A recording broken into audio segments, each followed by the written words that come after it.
we lead people to Christ. Nous conduisons les gens à Christ. Nous devons conduire les gens à Christ. Build them.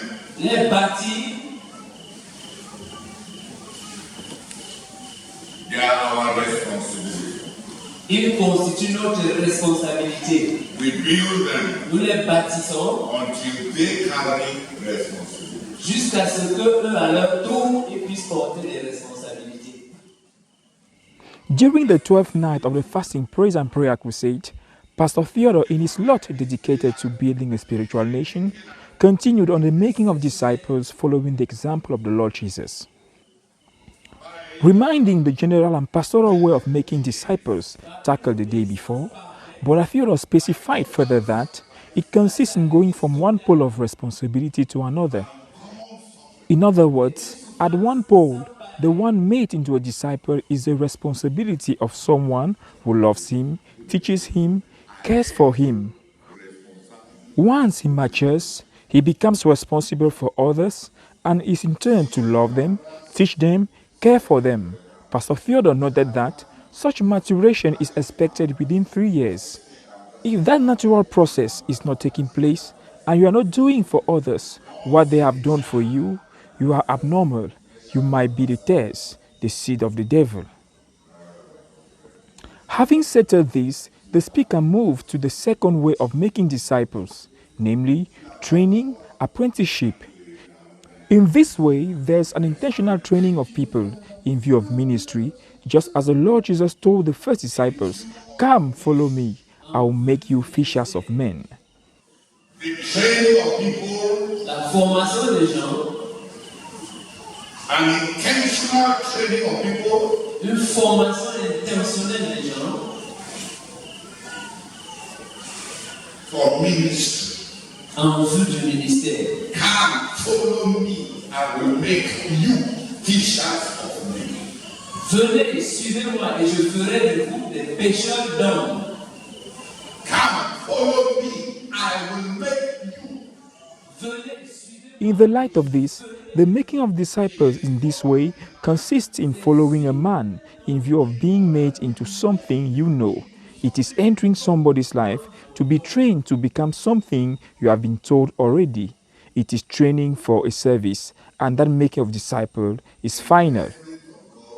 Expounding on this, Brother Theodore led the saints to read in Mark chapter 3, verse 13 to 19.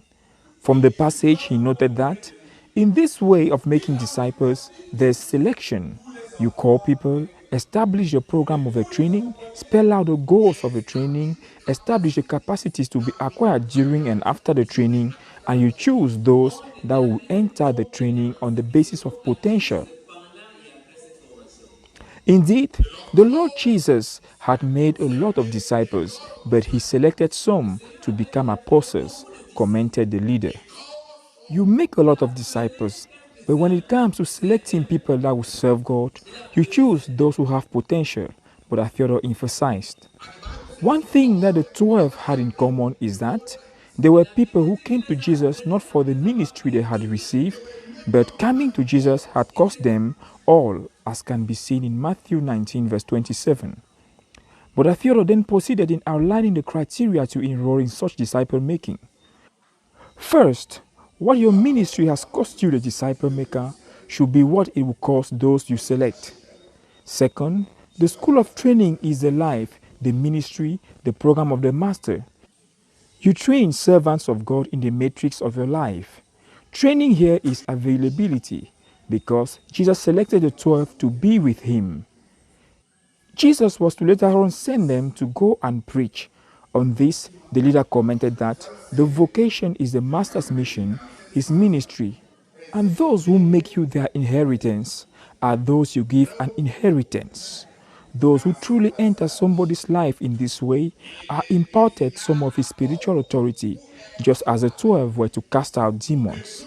Indeed, Brother Theodore added, true spiritual authority does not consist in standing before men, but to stand before demons and impose them obedience. Third, the level of training in this category depends on what you see for each one.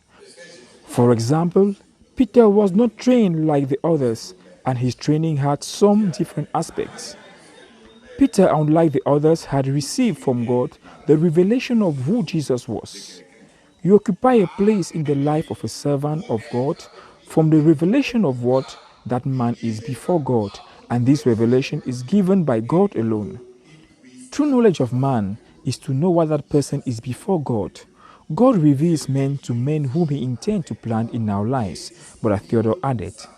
He also added that this kind of revelation is given according to heart disposition. It does not come from natural bonds. If you don't see anything in a man, it simply means that you have no place in his life, the leader emphasized. The second thing that distinguished Peter was faith in Jesus. He had a faith that pushed him not to hide or to be afraid, and which enabled Jesus to dismantle him, to rebuke him.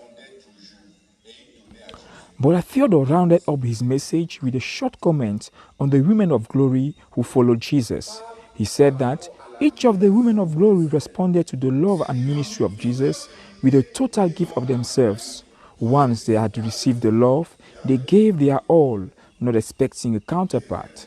But Theodore commented.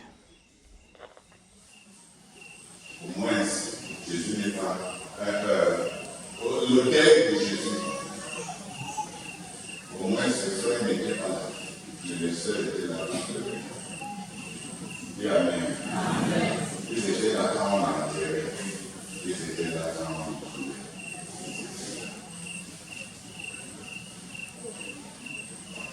Une réponse, pas une réponse en ville,